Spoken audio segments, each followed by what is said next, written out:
So this is the most recent work, begun during the pandemic. My projects have always been sort of research-based, and during the pandemic we weren't allowed to travel. I couldn't go to any collections to go do work. All the things I thought of as being my practice went away. And I still had to teach. I was teaching in Zoom, but all of the students at that point had their screens off. So like it's all black screens. And so I'm sitting there talking to myself all day long, and I'm like, what is going on? So I thought, you know what? I'm an artist. I teach photography. I have a camera. I have a backdrop. I have a tripod. I can make art. So that's sort of how it started. I thought, let me just start with portraits. It was a chance to reconnect with some people I hadn't seen at all, right, during those first months of the pandemic. I started in, I think, July or August of that first summer, and so there was no vaccine yet. And at that time, they told us to keep a window open and to stay 16 feet away. So I set up my studio. I had the windows open. I kept a mask on the whole time. And then people came over one at a time. I would photograph them, and then they would do mask and no mask. So I have everybody with a mask and without a mask. Altogether, so far, I have about 65 people. Wow. So that would be about 130 images, which would be great to show someday. This is just a little snapshot of that project with a range of different portraits that I took. They all had the same setup because I was trying to keep it consistent. So the black backdrop and the chair that I bought online for $49. And those were the things that people came in and they had to respond to. I only included a couple with masks, just so you got a sense of it. I guess ideally I would have them, it'd be neat to see them side by side. Most of the ones selected here had some connection to Scripps or to Claremont. Jen Fay teaches at Scripps College, so it's one of my colleagues, was one of the last portraits that I did. Mary Kelly, you might know, is a well-known artist, and she was my teacher when I was at the Whitney program, so I tortured her for a portrait. Amelia Jones, curator at USC and scholar, and we're working on a project together. Zachary Drucker's taught at Scripps College, and you saw his photos in the other exhibition with Reince Ernst. William Mago went to CGU and was my TA. Susan Silton's an LA-based artist, and she has lectured for my classes out here. Hung taught at Scripps College as a sabbatical replacement for somebody, so she was out here a couple times. And Kevin teaches dance at Scripps, and Jill worked at Pomona College. So the portraits were not about Claremont when I was doing them, but because I've taught in Claremont for so long, I do have a few connections. So, we'd like a focus on Claremont if possible. I'm like, no problem. Could have actually done more. So that's just sort of a background. The other part of it was that there was a certain amount of risk in the beginning. There's no vaccine yet, so anybody could have died or killed me. And we were doing what was safe as what people understood to be safe, but it wasn't totally safe. So different individuals had different comfort levels.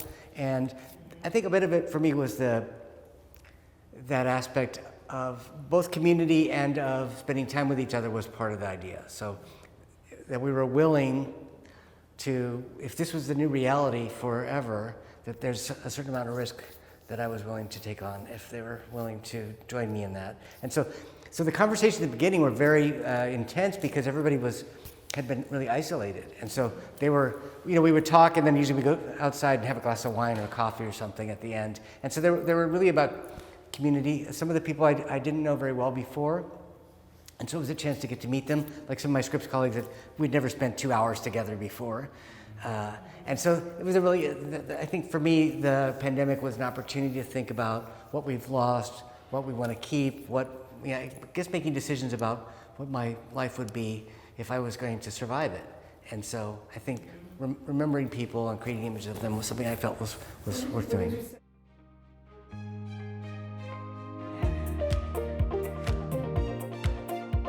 This room was sort of the beginning of the exhibition for me. When Seth asked me, they had an interest in doing a show, and of course I understood that focus was on Claremont, and they were asking what I was sort of interested in, and I was thinking of this room in particular where I had photographed Steve as a part of the pandemic's portrait series. He lives in Hominy, Oklahoma, on the Osage Reservation, and he had seen my postings of the pandemic portraits and said, Ken, when are you going to come and photograph me? Steve is a spiritual leader for the Osage Nation, and this is his regular everyday wear. He loves riding a horse and it competes also. And so this is his everyday wear. And then he asked me, do you want me to put on the ceremonial wardrobe as well? And I said, yes, if you don't mind, I'd love to.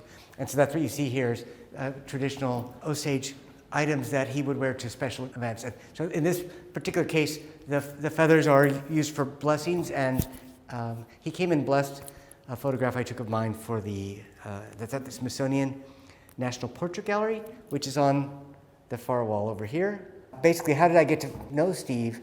I had photographed a bunch of objects at the Smithsonian when I was what's called a SARF Fellow, or Smithsonian Artist Fellowship, and I had asked to have access to their collections to photograph sculptures depicting Native Americans in our nation's capital as a way of thinking about American history and who gets included or not. And so the bust was the very first one I photographed. I photographed about 80 objects in that collection, and they were part of an exhibition I had at the Smithsonian. Along the way, in planning for the exhibition, we reached out to different stakeholders. So in this case, to the Osage Nation, one, to let them know we planned on exhibiting it, and two, to see if we could find out more information on the individual. Shonkimonke is the great grandfather of Steve's. And so we were able to get in touch with Steve through the Smithsonian and let him know what we were planning to do. And in return, Steve asked us to correct the name. It was misspelled on the actual sculpture to his proper name. So there was a way in which we were able to, one, take the object out of basically obscurity in a storage basement over in natural history, and two, to reattribute his name and his history. And because of his contributions to American history, the Smithsonian decided to include his portrait in the National Portrait Gallery. So there's another copy of this print there. And so when I photographed Steve, of course, I had already photographed the sculpture, and he also had a copy of the sculpture in his house, and that's on top of his blanket in his living room. And the Smithsonian gave him a replica. So where does the bust come from? And what's he doing in Washington, D.C.? So basically, the Osage Nation has a series of treaties with the United States government as a sovereign nation.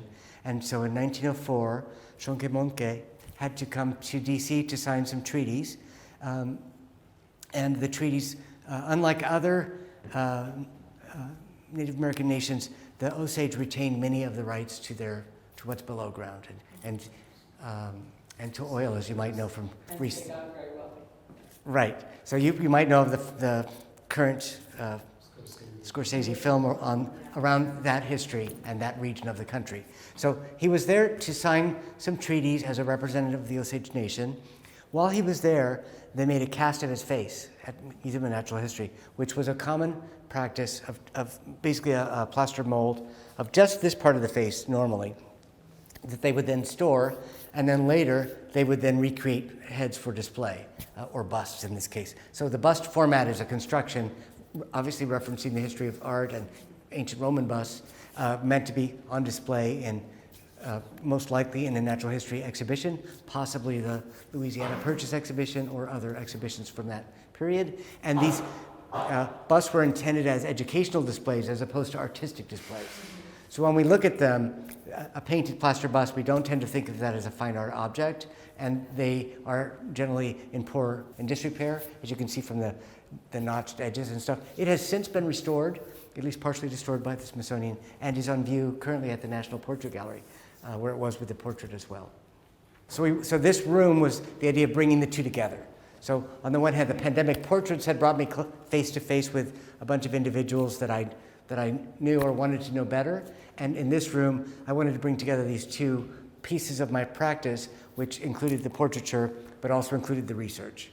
And so that's hence the idea for face-to-face, bringing them together. This room is the oldest work in the exhibition. So this room mostly includes works from the Profiled series, which was a series I began in 2007 or 8 when I was a fellow at the Getty Research Institute. And part of that project was to photograph every portrait bust in the Getty collection as a way of thinking about which histories get recorded and who gets recorded.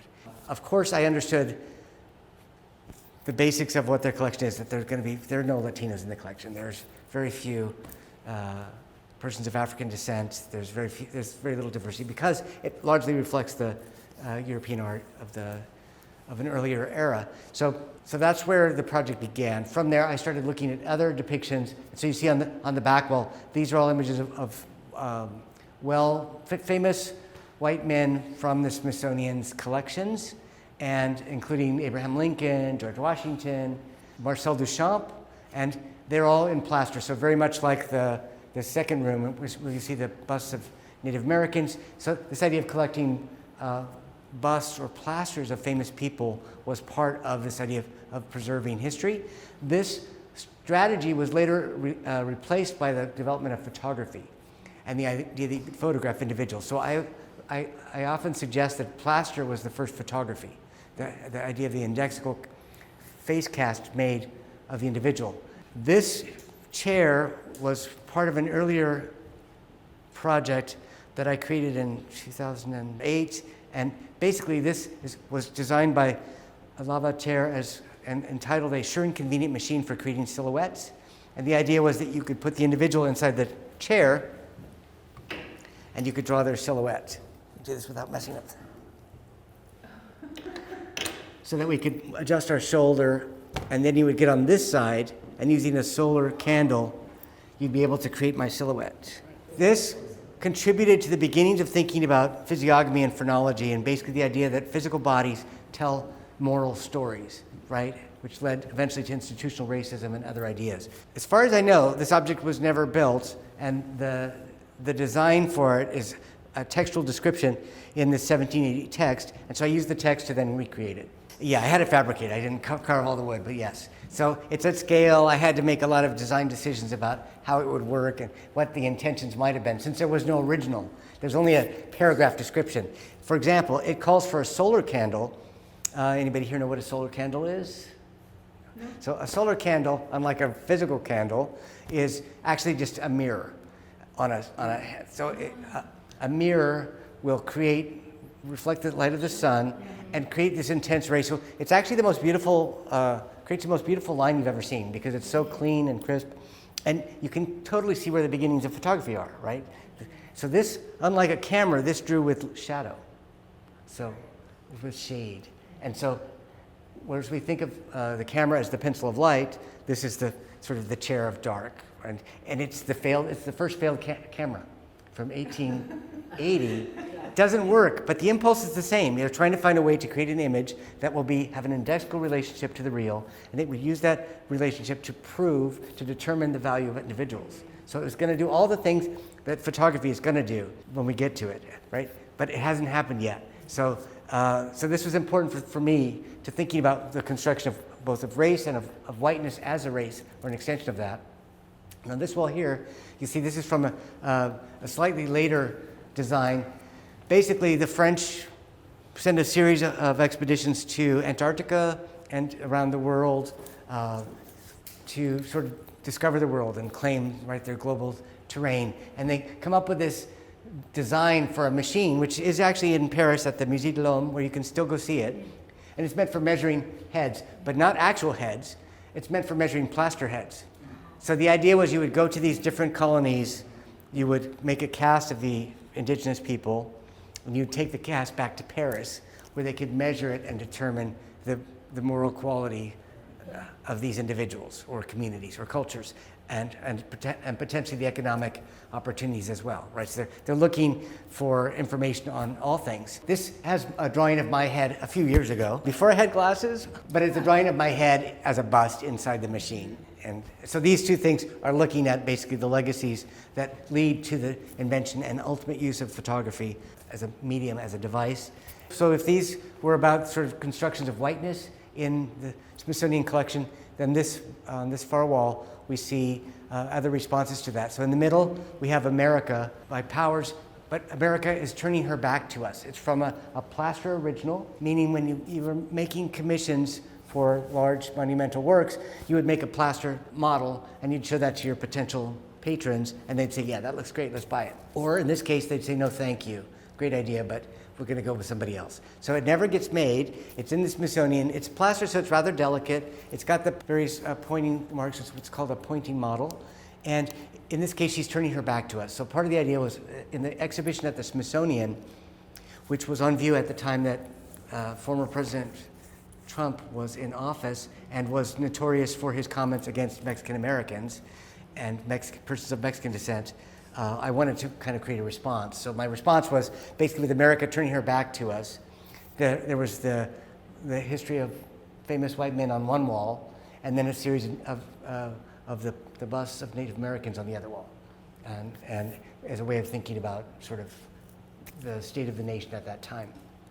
And so that's what these are from. And this one also from Powers. Last of the Tribes was part of the idea that they imagined somehow that indigenous people and Latinos would just vanish from the face of the earth, that because of their inferior physiognomies, they would just vanish away. And they would be altered by climate, and they would be altered by all kinds of things. And you've heard of U.S. expansionism. The country would open up and welcome in the rightful owners from European descent. So these objects embody those histories and tell bits of those stories and speak to the history of that doesn't get taught in the museum. So bringing them all together was a chance to invite visitors to the museum to explore both the history of race and racial formation, and to also think about the role of photography in shaping our understanding of human difference. And I think that's probably a good place to stop.